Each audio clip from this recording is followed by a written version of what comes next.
নমস্কার বন্ধুরা, আমি সোনালিস কিচেনে আপনাদের অনেক অনেক স্বাগত। আমি আজকে হাজির হয়েছি একটি নতুন ভিডিও নিয়ে। চিংড়ি পটল কষা, চলুন দেখে নিই কীভাবে বানানো হয় রেসিপিটি। চিংড়ি পটল কষা করার জন্য প্রথমে পটলগুলোকে আমি এভাবে পটলের গাটা ছাড়িয়ে নিয়ে নুন হলুদ মাখিয়ে রেখেছি। এবারে তেল গরম হয়ে গেছে কড়াইতে, পটলগুলো আমি ছেড়ে দিচ্ছি।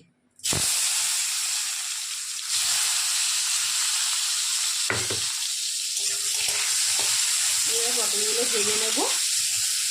ততক্ষণে আমি একটা মিক্সিং জার নিয়ে নিয়েছি। নিয়ে এখানে কিছু চিংড়ি মাছ আছে আর কয়েক কোয়া রসুন আছে, সেটা আমি মিক্সিতে পেস্ট করে নিচ্ছি।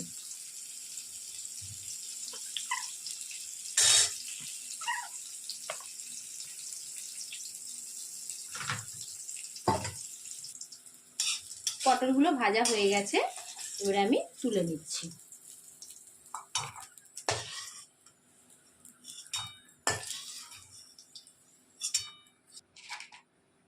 আমি ওই পটল ভাজার তেলে আমি কিছু ফোড়ন দিয়ে দিচ্ছি। তেজপাতা একটা ফোড়ন দিয়ে দিলাম, আর গোটা গরম মশলা এলাচগুলোকে একটু ফাটিয়ে দিলাম, একটু দারচিনি,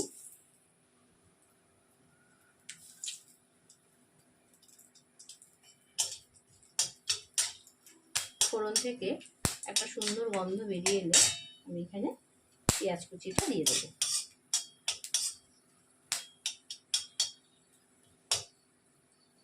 এবারে আমি পেঁয়াজ কুচিটা দিয়ে দিচ্ছি।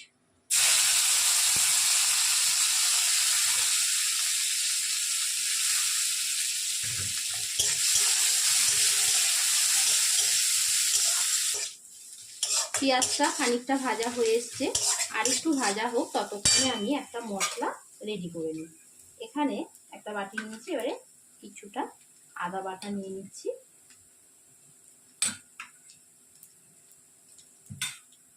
নিয়ে নেব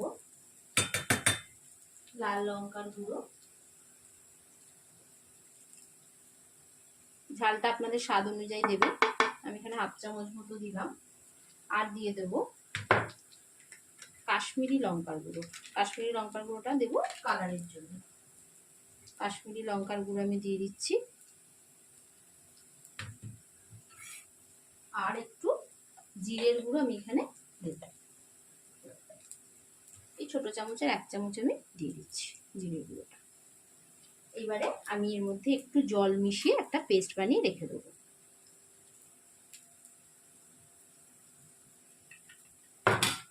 ততক্ষণ পেঁয়াজটা ভাজা হচ্ছে।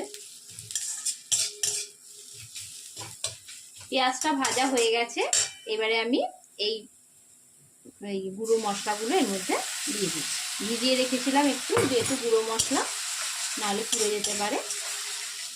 এবারে এটাকে ভালো করে কষিয়ে নিচ্ছি। একটু কষানো হয়ে গেলে আমি যে চিংড়ি মাছ আর রসুন যে পেস্ট করে রেখেছিলাম, এটা এর মধ্যে দিয়ে কষিয়ে নিতে হবে।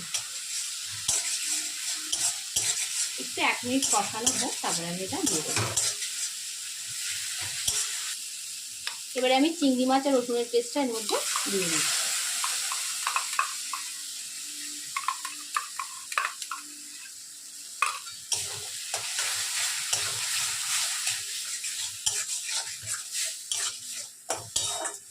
ভালো করে কষিয়ে নিতে হবে।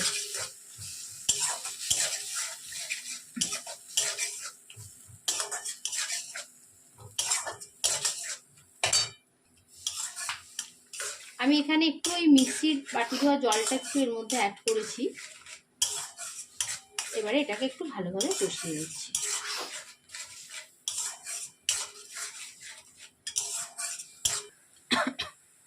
আমি এর মধ্যে কিছুটা নুন অ্যাড করছি, আর দিয়ে দেবো খুব সামান্য একটু চিনি, টেস্টটাকে ব্যালেন্স করার জন্য। আপনাদের যদি না পছন্দ হয় তো চিনিটা দেবেন না।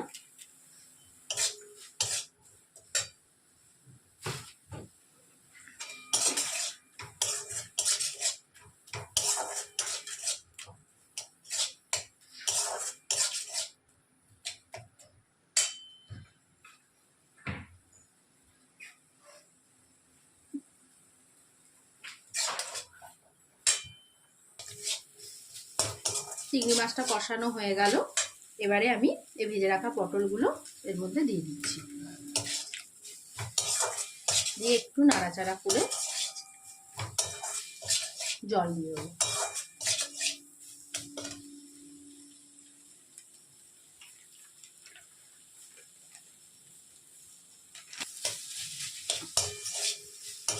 পটলগুলো দিয়ে একটু কষানো হয়ে গেল।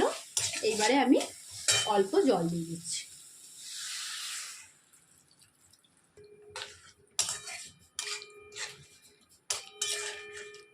এটা একটু ফুটে উঠুক, তারপরে গ্যাসটাকে আস্তে করে দেবো। দেখুন এটা হয়ে এসেছে তরকারিটা প্রায়। এবারে আমি এর মধ্যে একটু গুঁড়ো গরম মশলা অ্যাড করছি।